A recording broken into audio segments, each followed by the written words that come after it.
Good morning students. Today we are going to start chapter number 6 triangle. तो chapter number 6 triangle जो है वो आपका बेस है थ्योरम का. तो आज हम सबसे पहले डिस्कस करने वाले हैं थ्योरम 6.1 कि व्हाट इज थ्योरम 6.1 और इसी थ्योरम का यूज आपको क्या होगा एक्सरसाइज में होगा. So now your theorem 6.1 is if a line is drawn parallel to one side of a triangle. इसमें आपको ये दिया हुआ है कि अगर किसी ट्रायंगल की एक साइड के पैरेलल हम एक लाइन ड्रॉ करते हैं to intersect the other two sides, तो वो उसकी जो दूसरी साइड है उसको क्या करती है इंटरसेक्ट करती है. टू साइड्स पर are divided in the same ratio as well as वो सेम रेशो में क्या करती है उस साइड को डिवाइड भी करती है. कहने का मीन्स ये है कि आपके पास एक ट्रायंगल दिया हुआ है ए बी सी. अब इसकी जो साइड BC है इसके पैरेलल एक साइड हमने क्या ले ली है D और E. तो ये जो आपके पास में पैरेलल साइड है ये क्या करती है इंटरसेक्ट करती है इस दो साइड पर.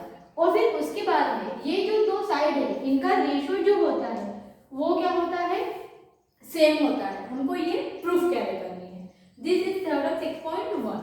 सो अब क्वेश्चन में आपको गिवन क्या है तो थ्योरम में हमें ये गिवन है कि if a line is draw parallel to one side of a triangle, मतलब एक साइड जो है वो इस ट्रायंगल की एक साइड के पैरेलल है.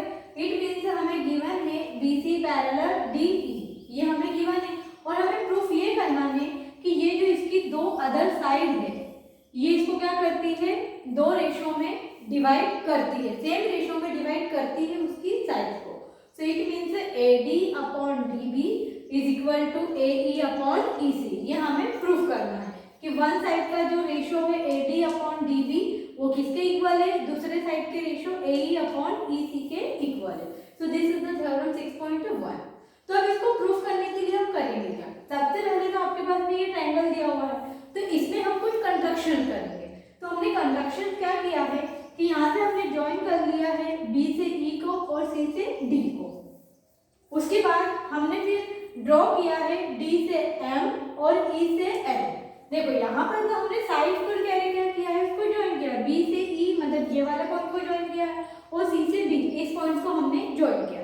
फिर ऊपर वाला जो आपके पास ट्रायंगल है इसमें हमने क्या किया है ड्रॉ किया है हमने यहाँ पर परपेंडिकुलर ड्रॉ किया. तो D से हमने एक परपेंडिकुलर इस यहाँ पर ड्रॉ किया है और E से हमने परपेंडिकुलर एक यहाँ पर ड्रॉ किया है. सो कंस्ट्रक्शन में हम लिखेंगे कि join BE and CD, draw EL and DM, E से L और D से M. तो इससे हम क्या कह सकते हैं कि EL किस पर परपेंडिकुलर है इस पूरे AB पर. अब EL जो है वो आपके पास ओनली AD पर परपेंडिकुलर नहीं है क्योंकि आपके पास में ये साइड जो है वो आपके पास एक पूरी साइड है. तो EL जो है वो परपेंडिकुलर क्या होगा इस पूरी साइड पर AB पर. और DM जो है ये भी किस पर परपेंडिकुलर होगा इस पूरी साइड पर. इट मींस AC पर. तो ये हमने कंस्ट्रक्शन किया है. अब हम इसको प्रूफ करेंगे. तो अब इसको प्रूफ करने के लिए हमें क्या लगाना पड़ेगा एरिया ऑफ ट्रायंगल, क्योंकि यहाँ पर आपको एरिया दिख रहा है और ट्रायंगल दिख रहा है. तो इस ट्रायंगल में हम क्या लगाएंगे एरिया ऑफ ट्रायंगल का फॉर्मूला. जैसे कि हमने नॉर्मली पढ़ा है कि आपके पास एक ट्रायंगल है और अगर आपके पास में कोई एक लाइन उस पर क्या है परपेंडिकुलर है तो वहां पर आपका फॉर्मूला होता है area of triangle is equal to 1/2 base into height, क्योंकि ये क्या कर रहा है इस ट्रायंगल को डिवाइड कर रहा है और ये इसके ऊपर क्या है परपेंडिकुलर है. तो यहाँ पर हम फॉर्मूला लगाएंगे एरिया ऑफ ट्रायंगल का. तो सबसे पहले हम लगाएंगे एरिया ऑफ ट्रायंगल ADE. इस पूरे ट्रायंगल में से ये छोटा वाला ट्रायंगल ADE. तो 1/2 बेस इनटू हाइट. अब ADE ये वाला जो आपका ट्रायंगल है AD और E, तो ये लाइन इस पर क्या है परपेंडिकुलर है. इट मींस आपके पास में बेस ये हो जाएगा AD हो जाएगा और परपेंडिकुलर क्या हो जाएगा E और L हो जाएगा. तो 1/2 बेस हमारा पूरा हो गया यहाँ से. AD आपके पास में बेस हो गया और EL आपके पास में क्या हो गया उसकी हाइट हो गई. इसको हमने क्या दे दिया इक्वेशन 1. अब सी हियर कि इसी बेस पर आपके पास एक ट्रायंगल और है. वो कौन सा ट्रायंगल है BDE. हमने ये वाला ट्रायंगल क्यों लिया है BDE क्यों लिया है क्योंकि हमें रेशो किसका फाइंड करना है AD अपॉन DB. ये भी आपको ध्यान रखना है कि आपको थ्योरम में क्या चीज फाइंड आउट करनी है. तो थ्योरम में हमें प्रूफ करना है AD अपॉन DB, इसलिए हमने एक ट्रायंगल तो ये वाला ले लिया और दूसरा ट्रायंगल इसी बेस से रिलेटेड लिया, तो डी ई बी ये वाला ट्रायंगल हम लेंगे। अब ये वाले ट्रायंगल में भी हम वही फॉर्मूला लगाएंगे 1/2 base into height.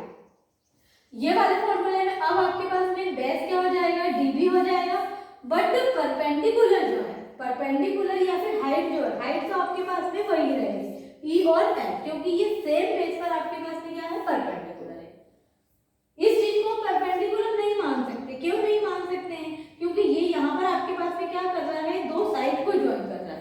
So base तो आपके पास में सेम है, तो दोनों ही ट्रायंगल में आपके पास में हाइट जो है, हाइट आपके पास सेम रहेगी ई और एफ। इसको हमने क्या दे दिया, equation 2।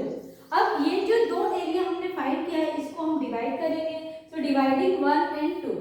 So area of triangle ADE upon area of triangle BDE, इससे हमें क्या मिलेगा कि ADE 1/2 AD इंटू EL और 1/2 area of triangle DBE 1/2 DB into EL।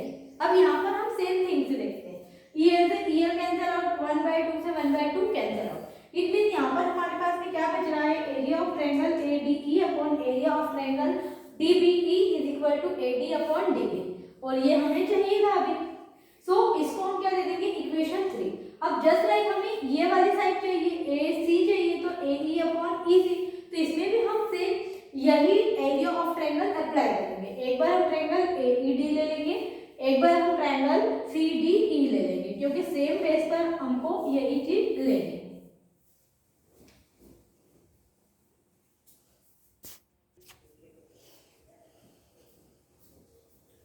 इसको हमने दे दिया इक्वेशन 3। अब हम कौन सी साइड देखेंगे, AE और EC। यहाँ पर हम देखेंगे area of triangle ADE, again वही आपके पास में ट्रायंगल है।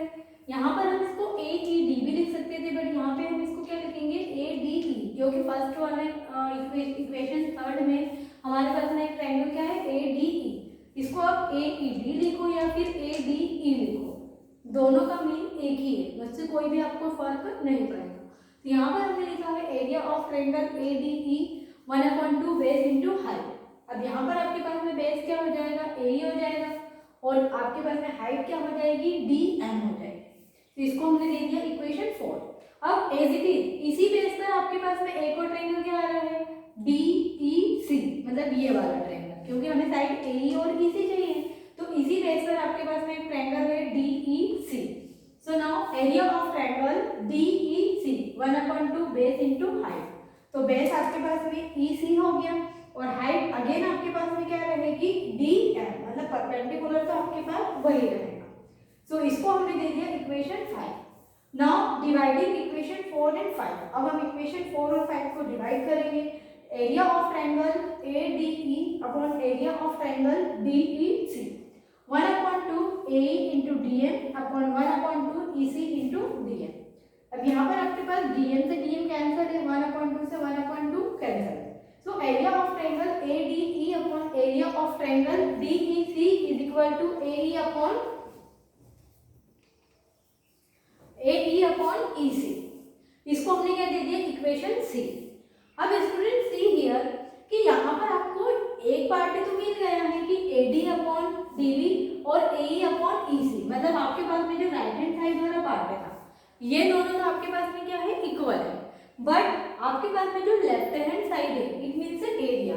So area of triangle DEADE, area of triangle ADE, numerator वाला एरिया तो आपके पास सेम है, बट डिनोमिनेटर वाला देखो, area of triangle DEC and area of triangle DBE, it means आपके पास में ये वाला जो एरिया ऑफ ट्रायंगल है ये आपके पास में क्या है, इक्वल नहीं है। जबकि अगर हमें कोई चीज इक्वल प्रूफ करनी है तो उसके लिए हमारे पास लेफ्ट हैंड साइड और राइट हैंड साइड दोनों ही क्या होना चाहिए, इक्वल होना चाहिए। सो सी हियर कि राइट हैंड साइड वाला पार्ट आपके पास में सेम है, ये दोनों ट्रायंगल का एरिया भी आपके पास में क्या है, सेम है। आपके पास डिफरेंट है DEC और DBE। तो अब इसके लिए हमको क्या करना है, सो यहाँ पर हम देख सकते हैं कि जो आपके पास ट्रायंगल BDE और ट्रायंगल CDE, ये जो तो आपके पास में ट्रायंगल है वो आपके पास में क्या है, सेम बेस पर है, BC पर है, and between same parallel line BC और DE, ये दोनों आपके पास में सेम बेस और सेम पैरेलल लाइन पर है। सो क्लास 9 में हमने एक थ्योरम पढ़ी थी कि आपके पास में अगर कोई दो ट्रायंगल सेम बेस पर हो और सेम पैरेलल लाइन पर हो तो आपके पास में उन दोनों ट्रायंगल का एरिया क्या होता है, इक्वल होता है। तो यहाँ पर हम क्या यूज करेंगे, थ्योरम यूज करेंगे जो कि हमने 9th क्लास में पढ़ी थी। तो उस थ्योरम से आपके पास area of triangle BDE is equal to area of triangle CDE, उस केस में आपके पास में ये दोनों ही क्या हो जाएंगे, इक्वल हो जाएंगे। तो यहाँ पर हम DBE DEC की प्लेस पर हम क्या लिख सकते हैं, DBE लिख सकते हैं।